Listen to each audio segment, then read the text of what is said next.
Let us continue with our lesson, and we have created a DAO already and the entities. So the next step is to work with the database. So there are total three components basically we need to work. One is the entity, DAO, and the database itself.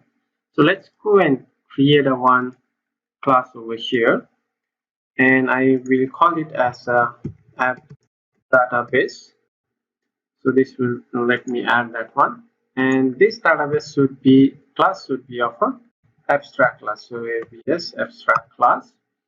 And when we have an abstract class for our database, this should extend the room database.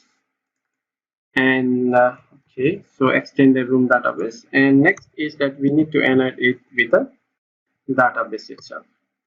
So this database will take some argument over here. First is the entities. So I can just say entities.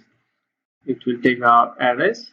So arrays entities, currently we only have one. So if you have a multiple, you can add a multiple, but currently we have only one. I'll just say tax entity class, and the next parameter, it will take it as a version. So I can just say a version, which will be of 1, because this is the first version that we have. And also we can just we can also say the export schemas to the false, because we don't want to export our schemas to the file system. So these are the arguments that we have to pass over here when we annotate it with the database. All of the entities class that is going to hold, and also the version and the schemas over here. It's basically it is optional. So we have abstract class, and the next step is to mention all of our DAO over here. Currently we only have one DAO, but if we have a multiple DAO, we all have to create a abstract function over here, abstract function, which we can call it as a tax DAO, and this should extend the tax DAO.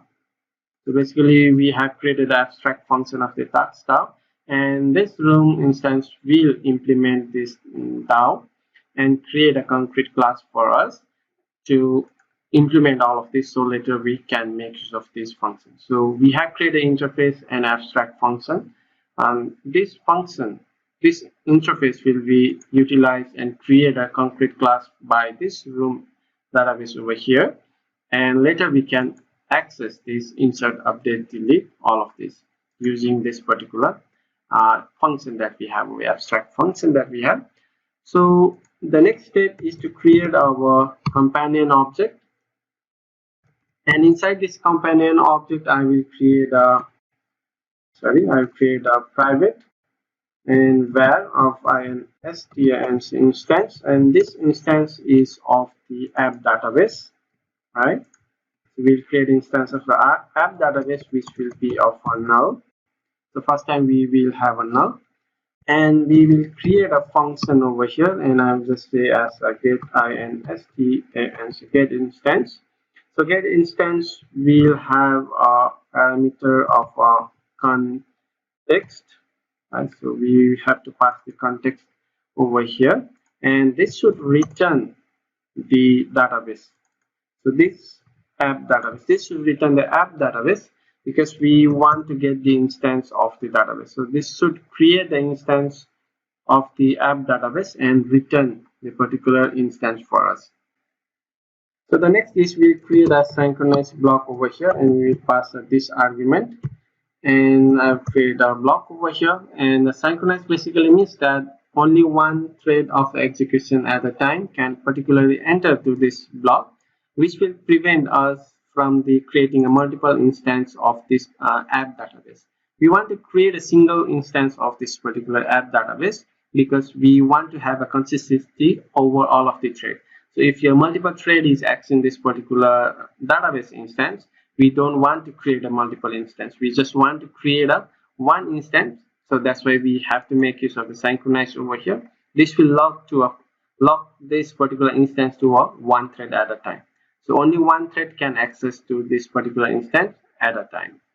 So next is that what we will do is we will create a local variable over here. I can just say var instance is of equals to instance, and I can check over here that if right? If the instance is equals to null, so which means that the database instance has not been created, then we can say that instance is equals to, I can create a room instance now. So room dot database builder. So database builder, and inside this database builder we can create a context. We can get the context dot application context, and the next parameter we have to pass the class.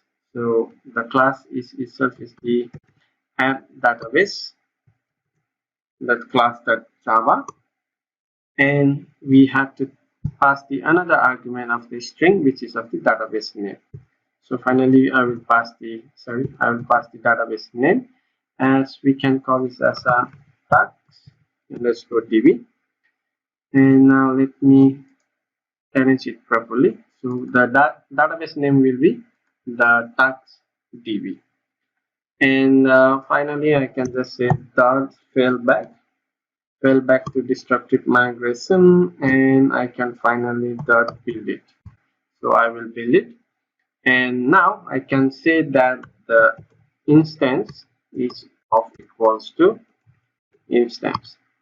So I will assign the local variable instance as we have to our instance over here, that is basically the app database. So what is check over here is checking that if this particular instance is of null, which means it hasn't been initialized, then we will go and create a new, create an instance of the room database, and then we will build it and we will assign it to our the instance variable, which is a private var instance over here. And then what we can do now is we can return, over here we can return the instance over here. So return instance. And next, what we can do over here for this instance variable over here, we can make it as a volatile. So add volatile. So this basically means that the value of this particular instance will never be cached, and all the read and write of this particular instance variable will be done through the main memory. And this helps that to make that particular instance to up to date to all of the thread that is trying to execute, and which means that the change made by one thread is instantly available to the another thread. So which means that basically it means that the instance variable is never cached, and whenever a multi-threaded system tries to access this particular instance variable, then it will be always available without any cache. So let's say a thread 1 and thread 2 is trying to access this particular instance over here, it will always get the value from the main memory, so it will not have any cache, and it will have a direct access to the main memory, which will be applied to all of the thread that's trying to access this particular instance. So that's all we have created over here. Finally, we have created a app database that extends the room database, and we have implemented the entities and the version and the cache schemas over here. And then we created a companion object, and we have an instance variable of the app database, and we have a function that will get the instance of this particular database, and we check that one whether the instance is already initialized. If it is not, then we'll go and create a room database instance over here and return the particular instance. So this is all about the singleton instance of this database, app database, that we'll get. So at a time we will have a single instance, whichever thread try to access this particular app database. So that's all for this lesson. We'll continue with our lesson on next video. Till then, have a great day.